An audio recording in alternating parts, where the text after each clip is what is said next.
verejnom predstavení nášho zájazdového divadla Teatro Molière.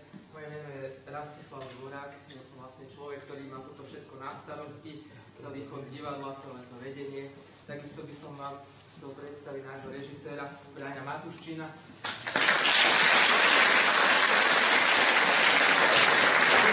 Mnohí poznáte určite ako herca divadla Andreja Bagara tu v Nitre.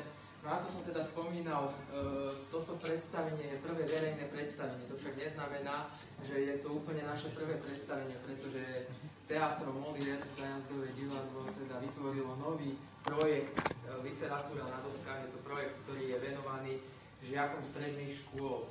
Je to projekt pre tínedžerov dnešnej doby, ktorí vlastne všetci sú ovplyvňovaní tou modernou technológiou, sociálnymi sieťami a my práve chceme priviesť tú literatúru, to umenie a takto ich vlastne priviesť opäť k takému emočnému cíteniu, pretože to, čo sa dnes deje, je to také jemňaké. Takže práve čo by som chcel povedať, vlastne teraz prvý projekt, ktorý sme si teda pripravili v rámci nášho divadla, tak je dielo od slovenského autora Ivana Bukovčana, kým koho dnes zaspieva. Ďalej prenechám slovo kolegovi.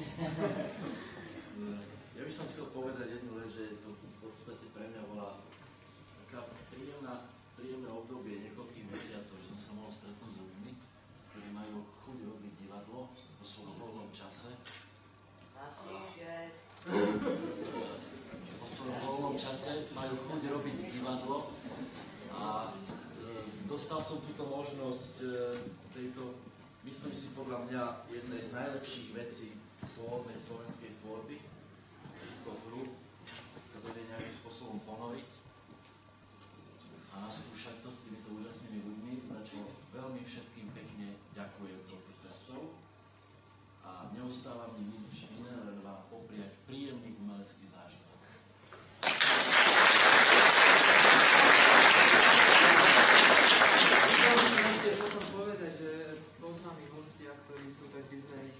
Minút po predstavení privítali na recepcii slávnostnej. Ďakujem.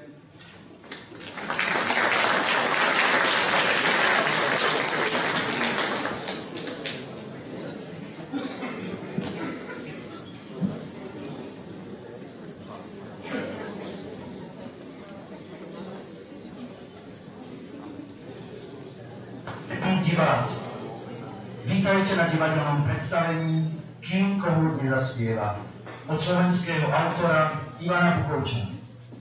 Pre nerušený priebeh a správne prežitie emócií vypnite si prosím mobilné telefóny. Zájazdové divadlo Teatro Molière praje príjemný umelecký zážitok.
Nikto tu nie je.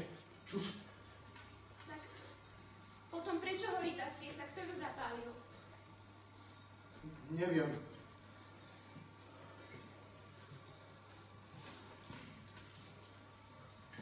Sme tu sami. Cítiš sa? No ohromne. Celkom sami. Iba ty a ja. A ešte ten dvojak vonku si dáva pozor, aby nás tu nikto nevyrušil. Čo si hneď taký splašený? Možno ti to ešte celkom nedošlo, že sme zaistení v akejsi pivnici. A Boh vie prečo. V akej pivnici? Toto je predsa Petrášovský salón. Tu si sedávali, jedávali. Predstav si, každý deň jedli v salóne. My ešte aj v nedeľu jeme v kuchyni.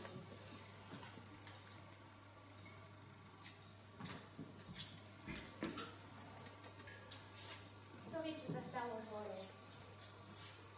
Bože, to bola krása, celá žltá, oranžová, ohnivá ako slnce. Mala som 5 rokov, keď ma poprvýkrát poslali do Petrášovského obchodu. A zrazu za dverami hrozný hlas Lora. Skoro som odpadla. Bol to prvý papagaj v mojom živote. A ty si druhý. Prestaň! Naozaj si myslíš, že nás sem strčil len tak na parádu, aby si tu mohla tárať? A vieš, prečo táram? Lebo sa bojím. Áno, bojím sa, ale nechcem, aby mi to bolo vidno na nose tak ako tebe.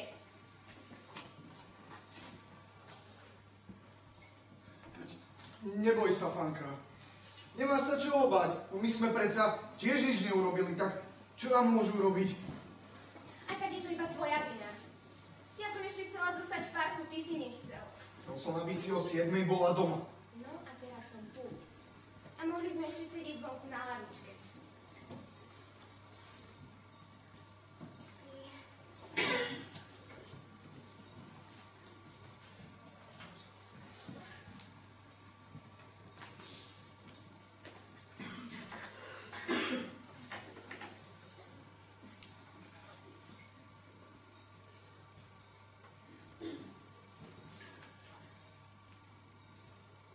Prestaň.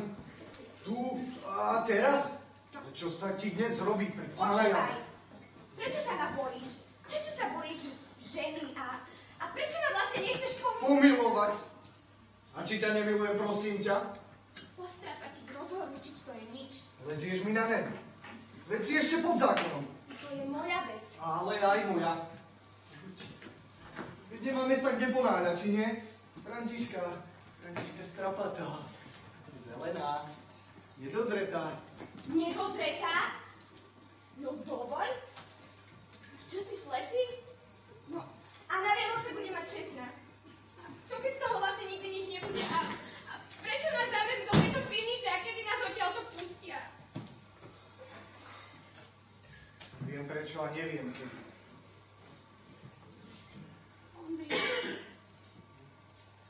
bojím sa. Chcem sa k tebe pritúliť. Prosím len, na minútočku a už ti dám pokoj. Vieš, ja som ešte nikdy neležala pri chlapcovi. Ale len na minútku. A len v kabátoch.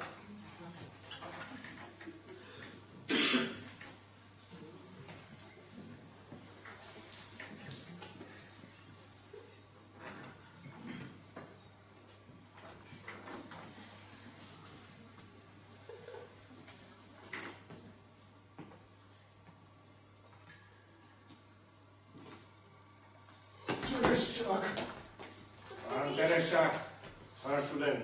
Čo tu robíte? Pán Tereščák. Prečo ste sa neozvali? Myslel som, že odídete, že ste tu len náhodou. Počúvala, špehovala. Počkaj. Nie sme tu náhodou. Pred parkom nás chytili. No aj vás? A pred cintorínom. Kedy po 7? Čo vás o tom? No nečítali ste vyhlášku? O 7 sa nesmie chodiť po meste. Bol som na cintoríne, nedbám o čas. A nepoznám taký zákon, ktorý by zakazoval učiť si hroby. Majte Boha pri sebe, to čo s nami robíte?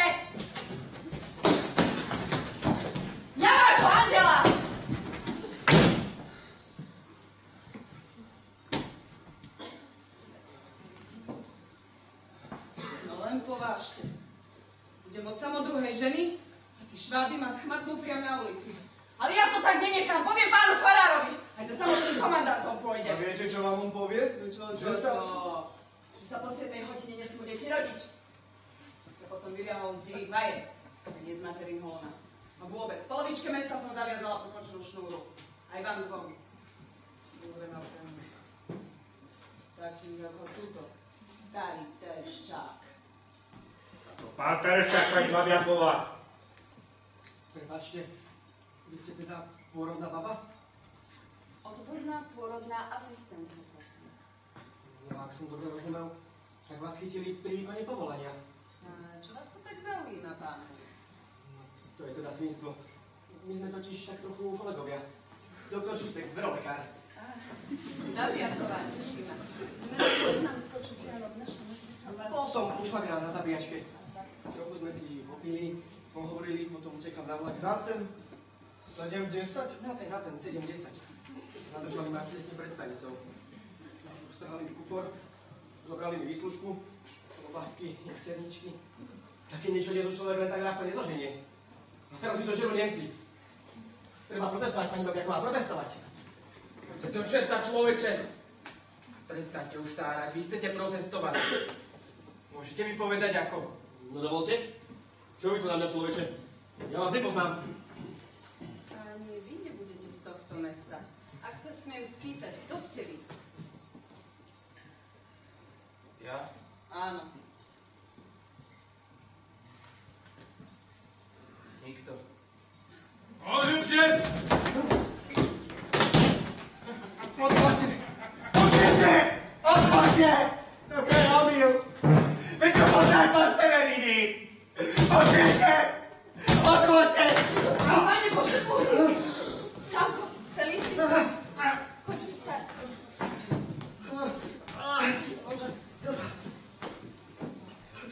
To predsa pán Severini takto nenechá!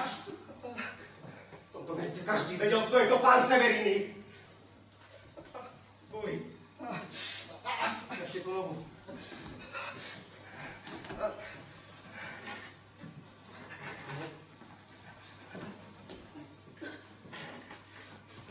To bude asi vypnutý členok. Možno naštepená kosť. Musíte na rengen. Na rengen? Dovolia pán doktor.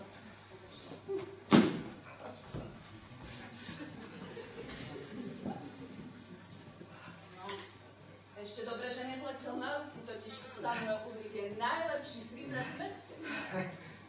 Stáli zákazníci z najlepších domov, prosím. Taký pán Severini napríklad príde, rozvalí sa mi v kresielku, zažmúri oči a ja mu pustím britvu po tvári a on si len tak prade ako kocúra, chváli ma. Uvidíte motor. To nie je britva, to je vetrík. Anielské krídlo, prosím. Pozor, drž sa. Anielské krídlo. Jaj, pán Severini, to je kapacita, jemná tuša, vlastnícke žrievko. Ale pozná sa aj z ministra A! No. Ukáž, Samko, urob za pár krokov. By mal byť na mieste. Nie. Pán Severini ma v tejto diele nenechá.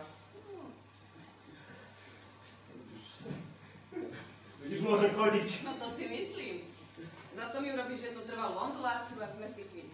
Dobre, ale ja som mohol ísť na rengen.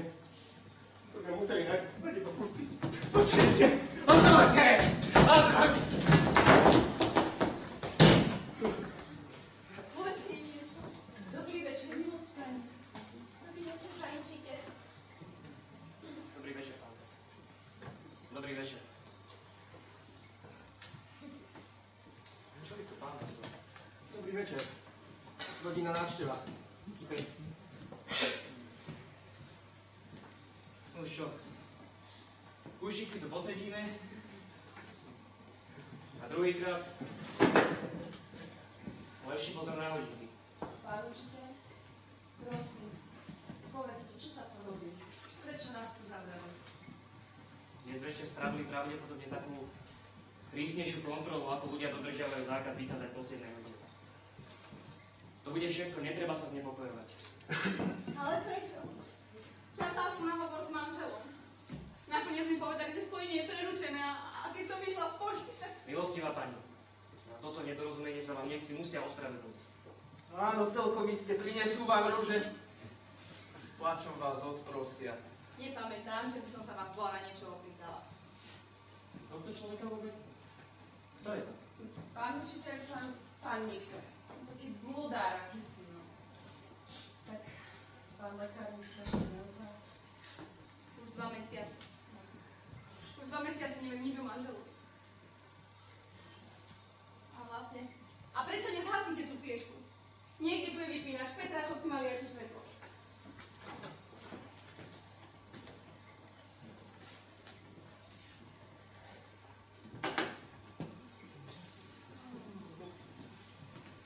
Chudáci. Skoro je Petrášovci zjebať a tu v pivnici im teraz všetko pleskne. Petrášovci sa raz vrátia.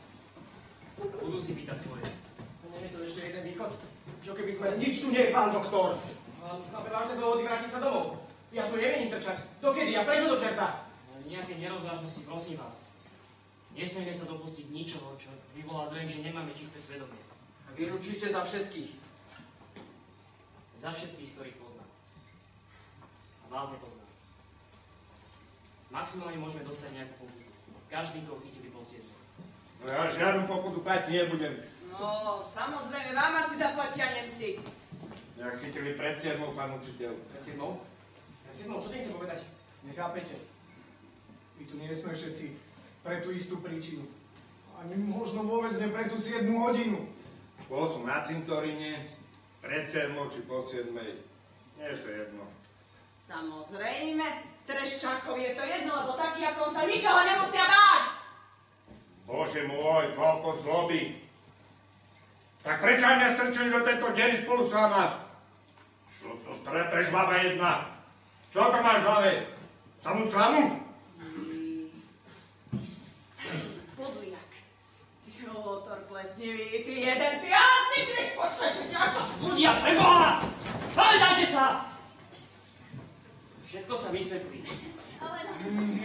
Vojaci...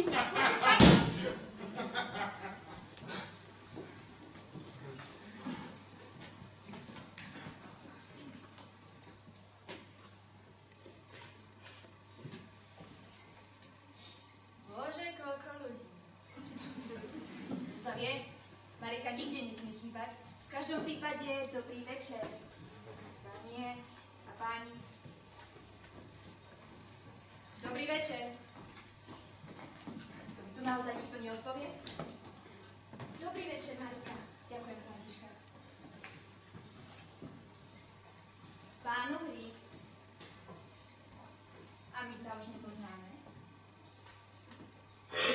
Dobrý večer, slečna. Preto. Pani lekárníková, ruky boskávam. Ako sa máte? Budem veľmi rada, ak sa ma nebudete. Prečo? Máte niečo proti mne? Nie. Nie nič. No so ženami vášho druhu nemám nič spoločné. Všetky ženy máme predsa niečo spoločné, milosti pani. Pán učiteľ, to je hrozné. To je hrozné ešte aj toto, takáto ženská. Slečná Moldoková, nie ste tu sama. A nie sú tu iné Áno, áno, osoby. pán učiteľ. Budem dobrá. Pôjdem do kuta a tam budem klačať. Veď som sa o vás čosi naplačala. Žiaľ, veľmi vám to nepomáha. Prečo nie, pán učiteľ? Naučili ste ma čítať, písať, chodím do kurzov šitia, dobre varím a učím sa po nemecky. Ich bin, du bist, ist. To sa dnes ľahko učí. Aj dnes večer som sa naučila zo pár slov. Dnes večer? Eristo! To značí, on je mŕtvy. Tu. No predsa ten vojak. Aký vojak? Vy ste dobrí, akí sú tu vojaci. No predsa tí cudzí pískali, behali po meste. Čo, Eristo, Eristo? Že vy neviete, čo sa stalo pred Fišovým domom? Akože pred domom pána Fišla. Ten vojak tam strážil. Ešte po obede som ho videla, keď som išla do kaviarny. Aj sa na mňa usmial, bola mu zima. No a večer už bol prepichnutý. Prepichnutý? Lovecký nož. Ten vojak zomrel. To si myslím. A strašne kričal. Ja ho nejakú príčinu znepokojovať sa. No, pravdepodobne nás budú iba trochu vypočúvať, či náhodou o tejto pohotovaniahodnej situácii niečo neviem. To bude všetko. Vypočúvať? To značí byť? Vypočúvať? No ale jedine tí, čo bývajú blízko toho domu. Na tvári miesta, ako sa vraví. No dovolte. Áno, bývam na námestí a na pošte mi dosvedčia, že som 3 hodiny čakala na spojenie. Ja, pán učiteľ, ja som bola pri samodobrej žene, ja mám aj svedka. A my sme boli v parku, my si to tiež dosvedčíme, že no? Nie. Ja neprichádzam do úvahy pre nejaké vyšetrovanie. Bývam prosím za mestom až pod Kalváriou. A čo mám povedať ja? Ja tu predsa vôbec nebývam. Nezvečer ste v meste boli, pán doktor. Na zabíjačke! Celá moja rodina, ešte aj švagor. Dokonca aj mesiac slúžka. Všetci mi to dosvedčia. Áno, každý má svedka a býva kde si ďaleko. Každý sa ťahá preč od krvavej veci. Čo ty? Ty bývaš ďaleko.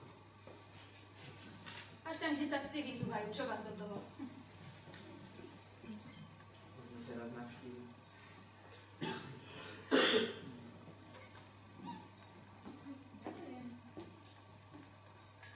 To budem doma. Ale nikto z nás už možno nebude doma. Prečo nie? Prečo by sme neboli? Počítali ste, koľko nás je? Mlčte, človeče. Je nás 10. No povedz Ondrík. Obyčajná náhoda, nič inšie. Áno, určite náhoda, ale istotne nás bude ešte viac. To nie je náhoda, to je taký starý zvyk. Ani to veľmi dobre viete, nie sme deti, pán učiteľ. Sú tu aj deti, mlčte, prosím vás. Pre Boha, aký zvyk? 1 k 10. Jeden k čomu? Za jedného cudzieho 10 našich. 10 našich? Ondrík, je to pravda? Milíte sa, zle ste počítali. 1, 2, 3, 4, 5, 6, 7, 8, 9. Je nás 9, nie 10. 10. 9, 9. Ondrej, dievče nemôžeš A vynechať. prečo nie? Lebo je tu. Ju nesmiete počítať. Počujete? Nikomu to nedovolím. Ale Ešte na mňa pod nie- zákonom. Je pod zákonom. Na mňa nekrič, povedz to im, keď prídu. Prepáčte, ale ja nerozumiem. Za jedného 10. 10 našich, ale na čo? Za akým účelom? No len tak do Boha! Na parádu, milosť páni, taká malá okupačná násobilka. 1 krát 10. Františka, už nie si 10. Pán píše. Dobrý večer, pán učiteľ. Dobrý večer. Poskávam, milostivá pani. Pán Tereščák. No vás chytili až teraz. Mňa sem poslal. Takže vy nie ste ten 10. Pán učiteľ, veliteľ mesta major von Lukáš ma požiadal o istú službu. Počúvam, pán Fišo. Musím vás bohužiaľ informovať o jednej smutnej udalosti, o zákernej vražde, ktorej obeťou sa stal jeden. Ten vojak. To už vieme, pán Fišo. Viete? Odkiaľ? Pán Fišo, máte nás aj vyšetrovať? Ja som im to povedala. Počula som to v meste. Áno. No. Pochopte to, čo sa dnes večer stalo pred mojim domom, to bude mať svoje veľmi nedobré dôsledky. Osobne pre pána majora, pretože ten zavraždený vojak bol jeho osobnou strážou. Osobne pre mňa, pretože major von Lukáš býva v mojom dome. A rovnako tak pre vás, všetkých osobne, nakoľko major musel z pochopiteľných dôvodov ako odvetu za atentát na príslušníka branej moci vydať rozkaz na zadržanie 10 obyvateľov tohto mesta. Rukojemníkov? Prepáčte, ja nerozumiem. Čo je to, pán píše? Ak sa vinník nájde, potom budete prepustení i hneď a všetci 10 milostivá pani. No a ak sa nenájde? Sa nenájde, tak nás obestia. V lepšom prípade zastrelia. Dokedy je lehota. Do zajtra rána. Do svitania. Je napísané Evangelium. Skôr než kol zaspiať, viac ma zaprieš. No, to značí, nie ste zadržaní ako podozriví. Ste len rukojemníci. Veď ja viem, že páchateľ nie je medzi vami, veď vás všetkých veľmi dobre poznám. Ja okrem toho človeka, ktorý to... Neviem. Nepoznáme ho. Katovi to bude jedno, či ma poznáte alebo nie. Katovi? Čo ste už úplne zošaleli? Tu je predsa nedospelá osoba. Ešte nemá ani 16. A chce ten váš major zabíjať aj deti? Každá vojna má na svedomí aj deti. Ale sú tu aj ženy, pán Fišer. Žiaľ, v každej vojne trpia aj ženy. Milostivá pani, aj ten zavraždený vojak pred mojim domom mal ženu. Civilné osoby, prosím, pekne. Ale to už nie civilov. Je to bohužiaľ totálna vojna, páni moji. Totálne prehnatá vojna, pán môj. Možno? Ale nezabúdajte na to, že s vami hovorí Nemec. Vy prosím nezabúdajte, že s vami hovoria nevinní ľudia. Už nebude nevinný. Nikdy v nejakej vojne už nebudú nevinní. Zlobí sa bráňa. Loveckým nožom napríklad. A odzadu. Nie. To zabíjanie môže byť nevinný.